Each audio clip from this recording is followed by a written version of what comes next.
যেখানে আপনার মরণ লেখা আছে সেখানেই মরণ হবে। কেউ বলে তোর ছেলেটারে সৌদি আরব না পাঠাইলে মারা যেত না, ভুল কথা। কেউ বলে তোর সন্তানটারে ঘরে আটকাই রাখলে পানিতে পারে মারা যেত না, ভুল কথা। মরণ তোমার লেখা আছে সৌদি আরবে, মরণ তোমার টাইম না সৌদি আরবে লইয়া গেছে। পাসপোর্ট লাগাইছে, ভিসা লাগাইছে, বিল্ডিং এর উপরে তোলাইছে, নিচে ফালাইয়া মারাইছে। তোমার মরণ লেখা আছে এইভাবে, আমার আল্লাহ তোমাকে এইভাবে মরণ দিবে। কথা কোন ঠিক কিনা? হ্যাঁ, ইমানদারের কাছে আজরাইল আসলে কি সুন্দর ব্যবহার করবে জানেন? মাথার পাশে বৈশা আঙ্গুল দিয়ে আশ্রয় দিবে, চোখের মধ্যে ঘুম ঘুম ভাব আসবে। এবার কানের কাছে আজরাইলে মুখটা লাগাইয়া কইবা, ও আল্লাহর বান্দা, আল্লাহ পাঠাইছে তোমার রূহটাই করে নেওয়ার সময় হয়ে গেছে, তুমি কি রেডি? ইমানদার বলবে, হে আজরাইল, তাড়াতাড়ি আমার রূহটা লইয়া যাও, এই দুনিয়াটা আমার কাছে জেলখানা মনে হইতেছে, আমার তাড়াতাড়ি লইয়া যাও, এই জেলের ভিতরে আমার ভালো লাগে না, আমার আল্লাহর সঙ্গে নবীর সঙ্গে দিদারের জন্য মনটা পাগল পাগল হইয়া রইছে। এরপর আজরাইলের রূহটা নেওয়ার জন্য মুখ দিয়ে চেষ্টা করবে। আল্লাহর বান্দা ইমানদার বলবে, না না, এই মুখ দিয়ে রূহ নেওয়া যাবে না, আমি জবান দিয়ে আল্লাহর জিকির করি, কান দিয়ে নিতে চাই, কয় না আল্লাহর ডাক শুনি, আবার চোখ দিয়ে নিতে চাই, কয় না না আল্লাহর কুদরত আমি দেখি। আল্লাহর আজরাইল ডাক দিয়ে বলে, আল্লাহ তোমার বান্দা মুখ দিয়ে রূহ নিতে দেই না, কান দিয়ে রূহ নিতে দেই না, চোখ দিয়ে রূহ নিতে দেই না, কোন দিক দিয়ে রূহটা নেমু? আমার আল্লাহ ডাক দিয়ে বলে, আজরাইল তোমার হাতের তালুর মধ্যে আমি আল্লাহর নামটা লেখো। আল্লাহর নামটা লিখবে, ওই আমার ইমানদারের চোখের সামনে যাইয়া নামটা ধরো। এবার ইমানদারের চোখের সামনে পূর্ব মাঝখারাই সেইভাবে নামটা ধরবে। ইমানদার যার প্রেমের পাগল, সেই নাম দেখলে তো ফানা হইয়া যায়।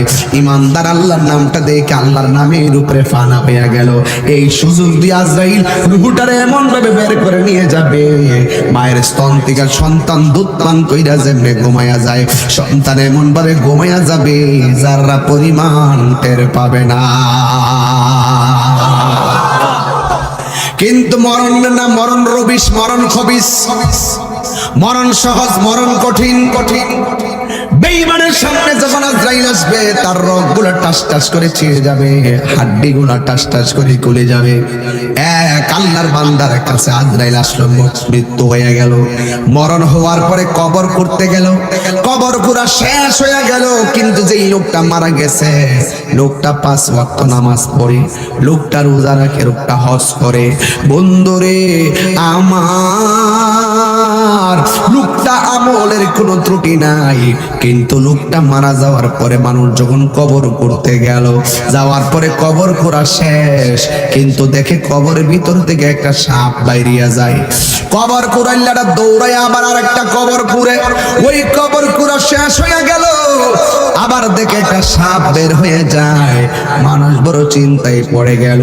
আল্লাহর বন্ধুর কাছে যাইয়া বলে, ও বন্ধু, এই লোকটা ভালো মানুষ ছিল, লোকটা মারা যাওয়ার পরে কবর কুড়া শেষ হয়ে যায়, তাকায় দেখি কবরের ভিতরে শুধুমাত্র সাপ দেখা যায়। এবার আল্লাহর বন্ধু ডাক দিয়ে বলেন, খবরদার, 2টা কবর করছো, 3 নম্বর আর একটা কবর করো। সাপ থাকলেও এই লোকটারে সাপ সহকারী কবরের মধ্যে দাফন করবা, না থাকলেও দাফন করবা। 3য় নম্বর কবরটা করে শেষ হয়ে গেল, কিন্তু সাপ নাই। তার জানাজার নামাজ হলো, কবরে নামাইবার সময় যখন হলো, বন্ধুরে আমার, সেই মাত্র কবরের মধ্যে লাশটা নামাইব, ওই মুহূর্তে দেখে কবরের ভিতরে সাপ ঢুকে গেছে। এই সাপের মধ্যেই লাশটারে ফালাইয়া কোন রকম ভাবে মাটি দিয়ে দৌড়াইয়া চলে আসছে। এত বড় একটা চাঞ্চল্যকর ঘটনা, সবাই বলা বলে শুরু করলো, লোকটা 5 ওয়াক্ত নামাজ পড়ে, কিন্তু লোকটার কবরে কেন সাপ দেখলাম? কারণটা কি? সারা জীবন বাহিরে ভালো মানুষ ছিল, নামাজ পড়তো, রোজা রাখতো, ভালো ব্যবসা করতো, কিন্তু তার মধ্যে কোনো ত্রুটি আছে কিনা একমাত্র তার স্ত্রীরে জানাইলে সব পাওয়া যাবে। কথা বলেন ঠিক কিনা? হাদিস শরীফের মধ্যে এসেছে, স্বামী যদি মারা যায়, স্ত্রী যদি বলে আমার স্বামীটা বড় ভালো মানুষ ছিল, আমার আল্লাহ স্বামীটারে জান্নাত দিয়া দেয়। আর স্ত্রী মারা গেলে স্বামী যদি বলে আমার স্ত্রীর মতন এমন লোক আমি আর কখনো দেখি নাই, খুব ভালো ছিল, আমার আল্লাহ রাব্বুল আলামিন স্বামীর এই মন্তব্যের কারণে আমার আল্লাহ স্ত্রীটাকে জান্নাত দিয়া দেয়।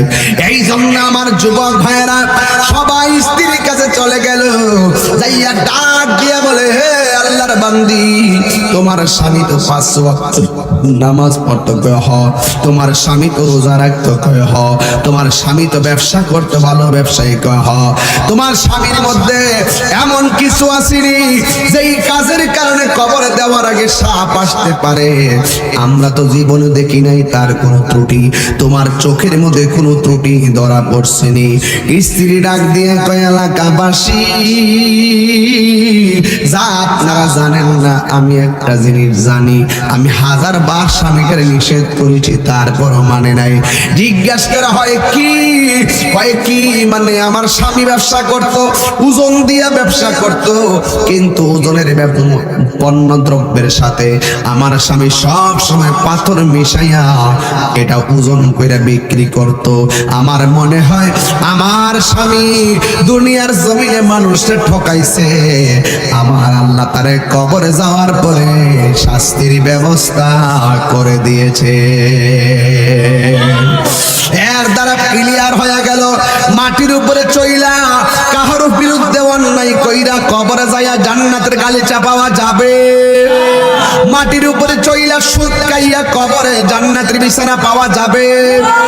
মাটির উপরে মায়ের বুকে লাথি মাইরা কবরে যাইয়া আল্লাহর রহমত পাওয়া যাবে। বাড়ির পাশে আলোকে আলো লাগাইলে আলো আসবে, দান লাগাইলে দান আসবে, কিছুই যদি না লাগান কিছু আসবে না। দুনিয়ায় ভালো কাজ করলে কবরে ভালো বিছানা পাবেন, খারাপ কাজ করলে কবরে যাওয়ার পরে আমার আল্লাহ তোমাকে শাস্তি দিবে। কথা বলেন ঠিক কিনা? এই জন্য আমার এলাকাবাসীরা খবরদার, এই দুনিয়ায় থাইকাই তুমি আল্লাহর গোলামি করা লাগবে, এই দুনিয়ায় থাইকাই তুমি নবীর গান গুণগান গাওয়া লাগবে, এই দুনিয়া থাইকাই তুমি মা বাবার খেদমত করা লাগবে। ইবাদত হবে আমার আল্লাহর, মহব্বত হবে আমার নবীর, সুহবত হবে আউলিয়া কেরামের, খেদমত হবে মা বাবার। আমার যুবক ভাইয়েরা খবরদার বলে দিয়ে যায়, দুনিয়ার জমিনে চইলা মা বাবার মনে কখনো কষ্ট দিও না। কেন জানোনি? মা বাবার মনে কষ্ট দিলে দুনিয়া তো আপনি আযাব পাইবেন, মরার পরেও আযাব আছে না নাই? আর বড় করে কন্যা আছে না নাই?